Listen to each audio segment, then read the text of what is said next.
You have the dominion. Be fruitful, multiply, replenish the earth, have dominion. And so let me talk about the last one. God is not against your enlargement. Today, many kingdom functionaries have been destroyed and mutilated by human psychology. When they see that God has put a hand on you, his hand on you, and you are taking over, because what God is doing with you challenges their own result, they will bring gullible sentiment and telling you, you are in a rush. You are 25 years old. You are in a rush. You are late.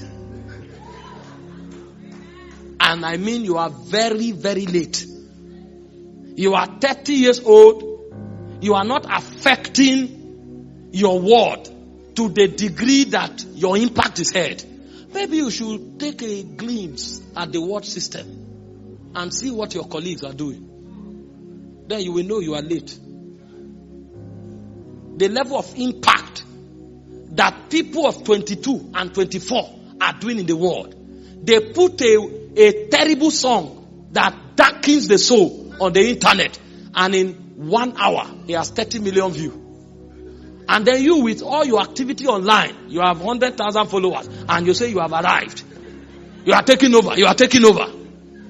They can organize concerts in almost every nation of the world and pack out stadia, corrupt their souls with iniquity.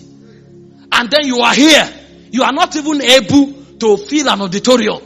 And then you say you are doing well. Some of them own companies.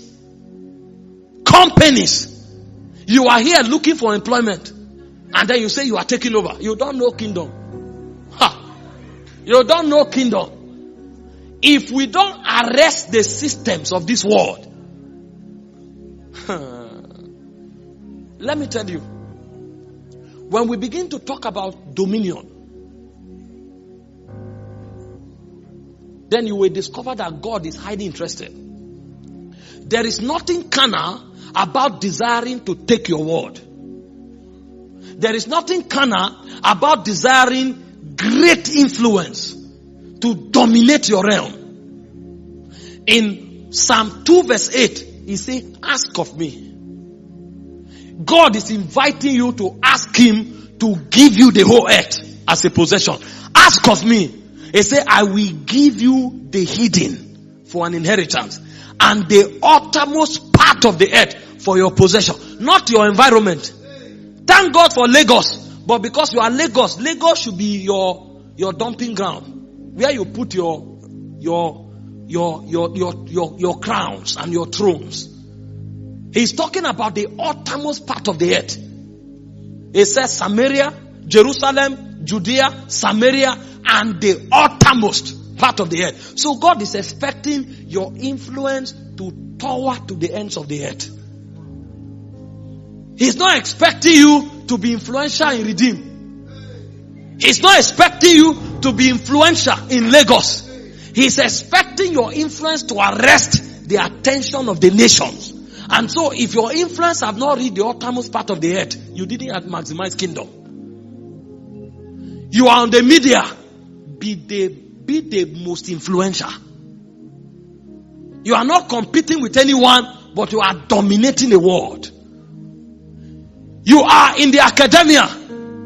Don't stop until you are a professor. And don't just be a professor, be a vice chancellor. Don't just be a vice chancellor. Be the head of NUC. You are in business. Have money until there is no project that scares you. You should be able to execute and sponsor projects from January to December. And when they are done, you say, keep this 10 million in case there is something when I'm not around. And it doesn't affect you. There is nothing like enough in this kingdom. You will have and keep having. The Bible said, him that have and desires more, he said, more shall be given to him. He said, but him that have not and desireth not, even the little he has will be taken from him and given to the man that has and wants to have more. That is kingdom.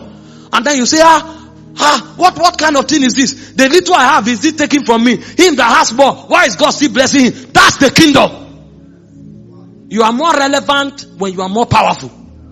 There is nothing carnal about being powerful. There's nothing carnal about taking over. Rise ye up, take up thy journey, and go beyond the river Arnon. Behold, I have given unto you Sihon the Amorite, king of Heshbon. He said, begin to dominate him in battle and take over. Don't sit down and say, God will bless us. No. Stand up, go and take over. That's what he's saying. God will bless you. You are already blessed. Go and deploy it. Don't allow anybody deceive you to make you a mediocre. When a man advises you, go and read the story. Find out. They say you are in a rush. When did they start? You are 25 years old. They say you are in a rush. But when they were 18 years old, they were all over the place. Wake up. If not, you will cry when you are 45 years old. There is nothing like being in a rush. Because process is not time-based. You can be 40 years old, you have not gone through process. And you can be 20 years old, you have completed process. I'm not telling you to boycott process. I'm telling you to give yourself to process, and as you graduate, plunge out and take over. God is interested in enlargement. God is interested in more. He said the glory of the king is in the multitude of the people. There is nothing glorious about being 2 or 3.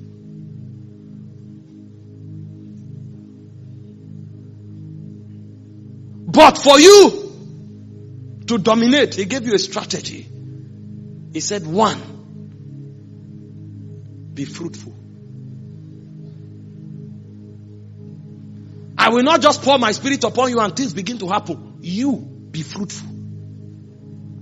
How does a man become fruitful? Number 1, find out what he will have you do. Don't do everything. When you do everything, you reduce to nothing. Even the one you have, you will lose it. He said, as I was busy here and there, I lost what he gave me. There is a definite protocol to make you fruitful. And the first is to find out what he will have you do. When you know what he will have you do, and you are convinced, let me explain something. There are 3 things about life that everyone must have. Number 1 is to know purpose. Purpose is the reason for your creation. Number 2 is to understand your calling. Your calling is your strategy for fulfilling purpose. And number 3 is to have a clear-cut vision of your purpose, so that you will know the dynamics and how to execute it face to face. Are we together?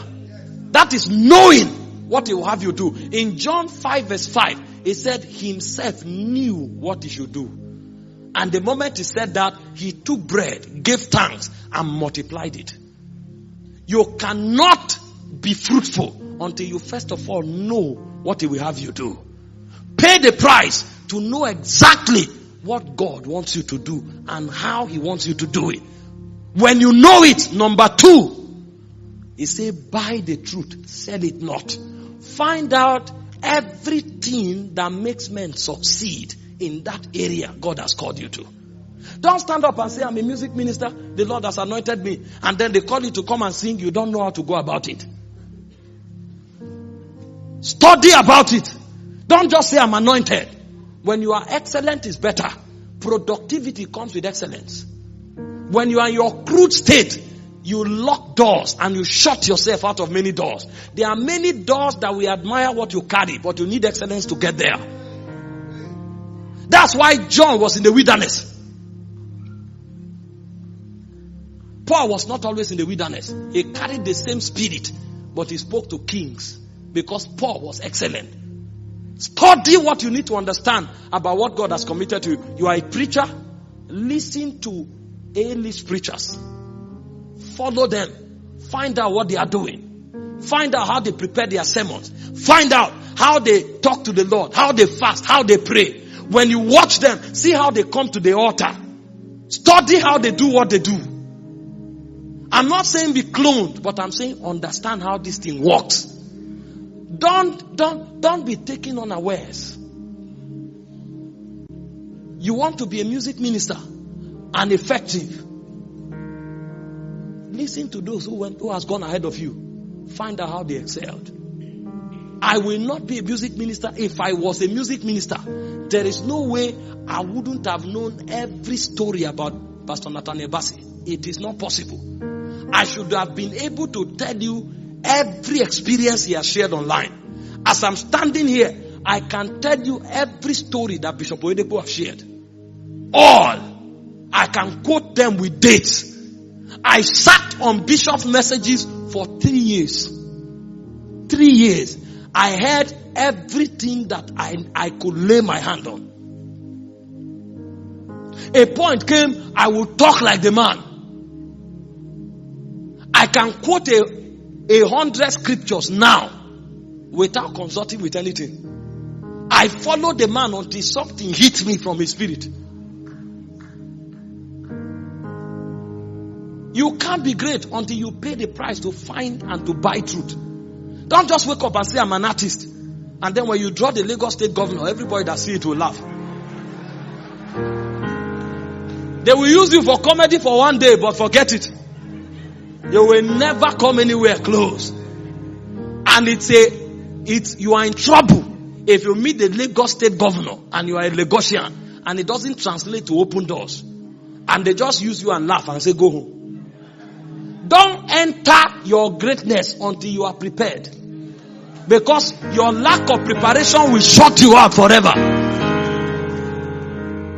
Many people have great destinies, but they are not prepared for it. They are hoping that if it will work, it will work. Nothing works like that. I followed Pastor Chris. I followed the man. I followed him. That's why I'm wearing Sanchos today. I admire. See, let me tell you, there is a way this thing works. It said, follow them who through faith and patience have obtained the promise. Nothing is a coincidence. You become what you desire. And the way you do it is to pursue after it violently. You are a hairstylist. Sometimes shut down. Go and find out. Sit where the person better than you is doing it. Watch it. If you can, give them gift. We are a generation that don't pursue nothing. We are just hoping that one day it will work. It doesn't work like that. Ask those who do it, they will tell you. Do you know how many hours they spend in the studio to make one song? You just woke up from a dream. You say, God gave me a song. And then you record the song with your phone and put it on YouTube and sponsor it. And then you will be checking. You say, this song have 2,000 views. They flip through it. They didn't pay attention.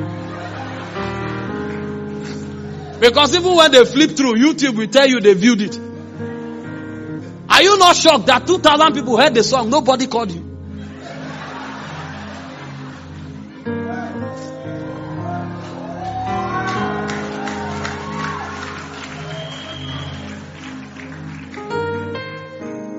I wanted to talk on revival. I don't know why I'm coming here.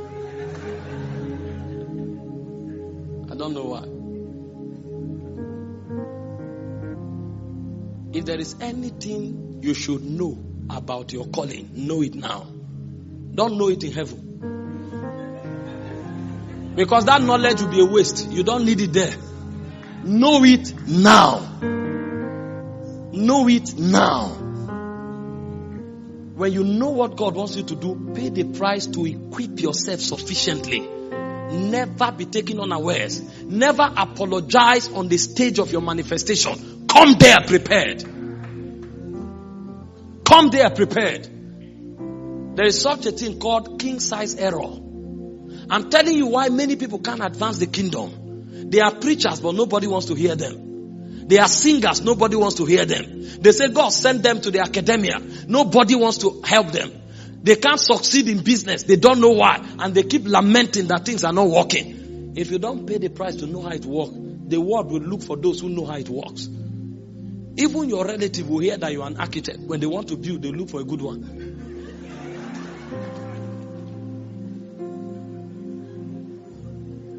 That's why we don't advance kingdom. We just stand in the mirror and we keep talking to ourselves because a motivational speaker says, talk yourself into it, and then you are your audience for 5 years. Instead of you to go and buy books, study, follow. Don't joke with your destiny. You have one life. Don't do experiment with it. Pay the price here, now. Pay the price here, now. Don't experiment with your life. You are a singer. You are an artist. You are a businessman. And then you can't stand up and talk for 3 hours on your calling, on what you do, your expertise. And then you think you will affect the world. Even though you have Jesus, you will not have a platform to deliver him. I'm telling you. It's beyond crying in church, falling under the anointing, standing up and saying, oh, I've received from the Lord. Yes, it's true. But where are you giving it? Where are you giving it? Know what you are called to do. Be the best version of that thing. And for you to be the best version, there are prices you must pay. So when he said be fruitful, this is what he's saying. That's why he didn't say I will make you fruitful. He's saying you be fruitful. You be fruitful. You be fruitful. Whether you will move to the next phase of your life is a function of the value you add to yourself.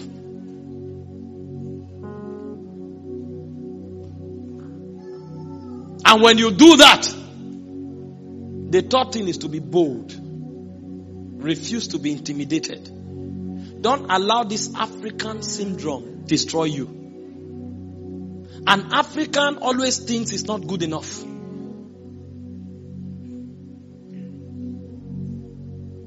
Be bold.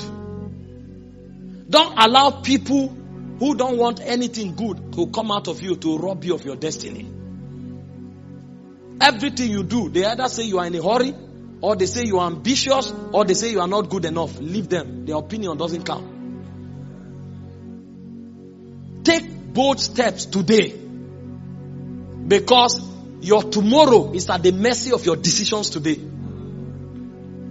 Don't take the steps you should take at 20 when you are 50. And then be thanking God that there is restoration. Thank God for restoration, but I rather move according to the pace of my destiny. A man who follows the pace of his destiny doesn't need restoration. Don't leave your destiny at the mercy of things that are not sure. That restoration you hear one man has received, there are 1,000 people who didn't have it. But if you make up your mind today to keep pace with your destiny, you must get there. Because God will not be unjust to forget your labors of love. Be bold. There are many people that need to take steps today, they haven't. They say go out for soul winning. You are waiting. You have never taken the step. Write a business proposal. You have never taken a step. Take a step today. If not, the kingdom that is in you will not flow out of you. If you will receive the virtue of boldness, you will be amazed the speed and the distance you will cover in 1 year. Most of the doors that didn't open is because you didn't knock. And most of the doors you knocked that didn't open is because maybe they needed you to break them. But at some point you got intimidated. You were created for the top and the top only. He said the path of the just is as a shiny light. It shines brighter and brighter unto the perfect day. If your tomorrow was greater than your today, something is wrong. But for your today to always be greater than your tomorrow, you must keep taking the bold steps today. And when you do, God will prove himself strong. Why have you not taken that song to the studio? How do you think the world will be blessed if that song remains in your head? How can the world be blessed? How can the kingdom be advanced? You have not started that company. How do you think kingdom will be advanced? The school God says you should start, you have not started. How will kingdom be advanced? The book He says you should write, you have not written. How do you think kingdom will be advanced? It's not only spirit. There is an earthly element to this reality. Michael said he went to a grave and God told him the greatest wealth of the world is in the grave. And he said, Lord, how do you mean? I know gold mines. I know diamond mines. What do you mean? And he said, here are many books that were never written. songs that were never sung, businesses that were never started, ministries that were never started, because men were not bold enough. They have received their calling, but they are afraid of failing. I am a scientist. There is glory in failing if you will try again. Because one thing that predominates science is discoveries. And nobody discovers something the first time. You must do it again and again and again. Don't let anybody threaten you out of your destiny with failure. Sir, when you fail and you started again, you are stronger than the man who has never failed. That man may seem to be progressing. Wait until the day he fails. He may quit forever. You who fell and stood up, you are 1,000 times better. That's why I said the righteous may fall 7 times. 7 times they will rise again. I am not afraid of failing. Let me tell you, if I fail and you think you have seen my worst, wait for me the next day. Because I know weeping endures for the night, but joy comes in the morning. Our light affliction are but for a moment. They work for us a far exceeding weight of glory. Watch me go through the valley of the shadow of death and come out stronger. Where you thought I will break, that's where I will show you my tenacity. We don't break. I'm not afraid of failing. I will fail 7 times and I will rise up 7 times again. Until the devil become afraid of me, because he will know he's wasting his resources. He's wasting his resources. There's nothing wrong with failure.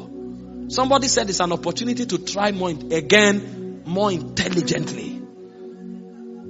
Make your mistakes now. Don't do them when you are 90. Fail now that you can try again. If you fail when you are 90, you may do your own training in eternity. If there is anything like that. When you fail, rise up again. Trust God for more grace and try out. You actually failed when you stopped trying. Be bold.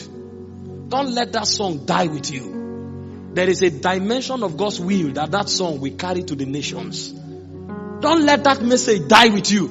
There's a dimension of God's will that message will carry to the nation. Don't let that company die with you. There's a dimension of God's grace that company will power.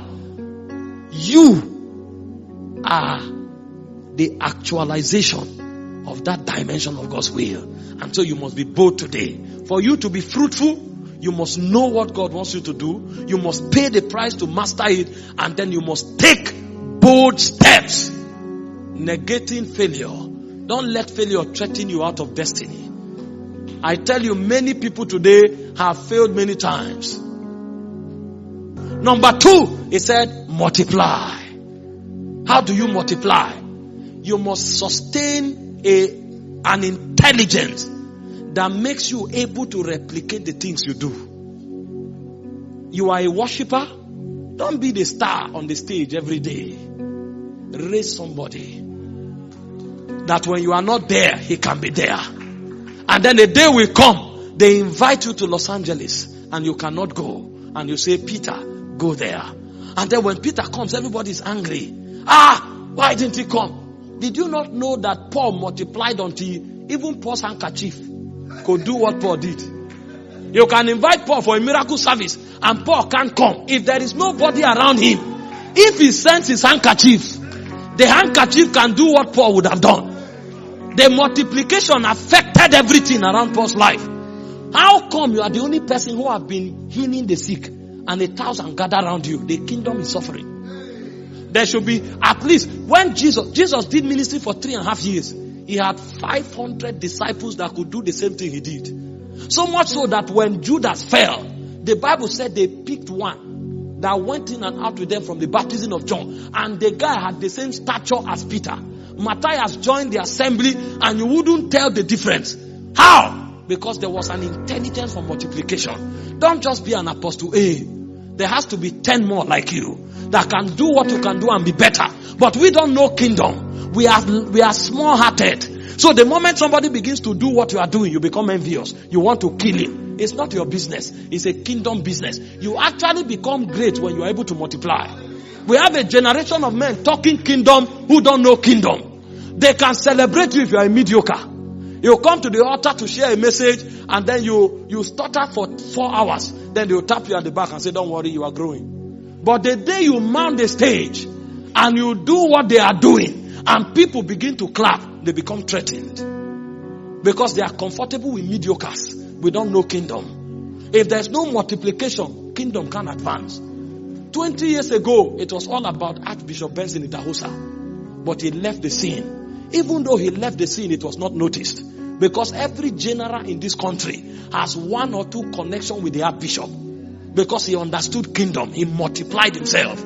So you see Bishop David Oyedepo, he had the rugged spirit of the Archbishop. You see Pastor Chris Akilome, he had the healing finger of the Archbishop. His dimensions were scattered everywhere. So much so that even when he left the scene, you didn't notice that anybody left. That is kingdom. There has to be multiplication. God is not looking for one superstar. He's raising an army.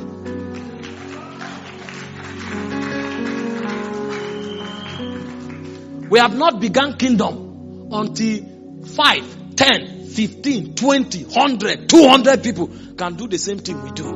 And then we are comfortable. There's no envy. There's no backbiting. There's no